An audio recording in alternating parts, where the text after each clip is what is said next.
In the world of racing, few engines hold the legacy and allure of the V8 configuration, and among the many legendary V8 engines, one that often slips into the shadows of history is the Ford Indy DOHC V8, a true masterpiece developed entirely in-house by Ford.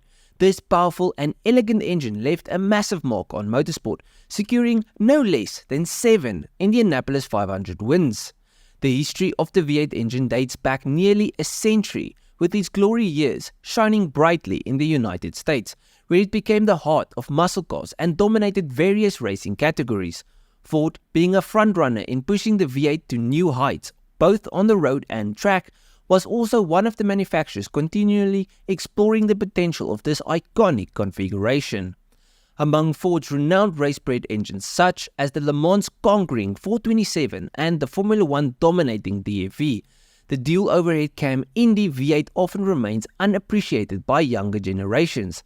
However, this exceptional engine made its debut in 1964 and proved to be one of Ford's most outstanding competition powerplants ever.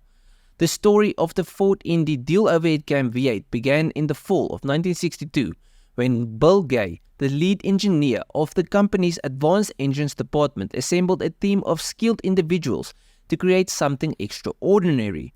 The objective was to build an engine capable of displacing no more than 225 cubic inches, producing over 325 horsepower and outperforming the Offenhauser engines that had dominated the past editions of the Indy 500 races.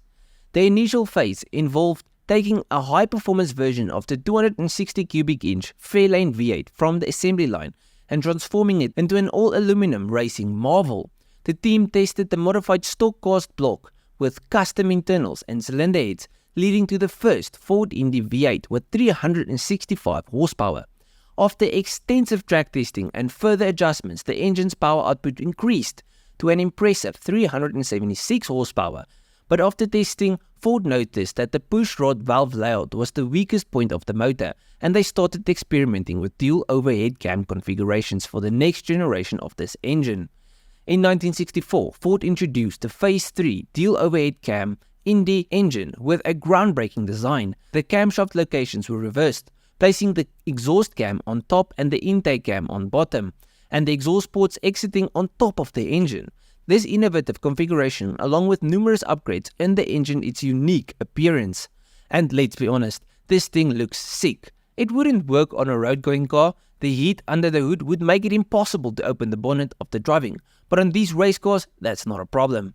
Anyways, they did more than just introduce cams to this old-school pushrod motor. They also equipped it with a forged steel crankshaft, cross-drilled rod journals, modified conrods, forged aluminium paint-roof pistons, and a dry sump oil system with cast magnesium oil pan.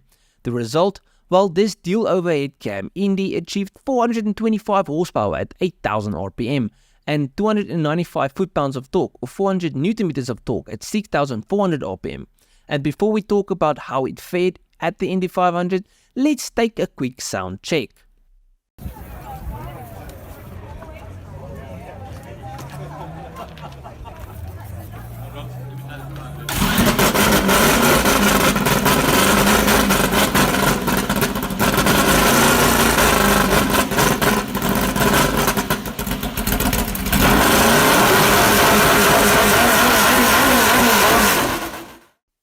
Anyways, with these impressive figures and the new motor, the dual overhead cam Indy competed fiercely at the Indianapolis 500, securing victories from 1965 to 1967, and their motors started powering more and more cars on the grid.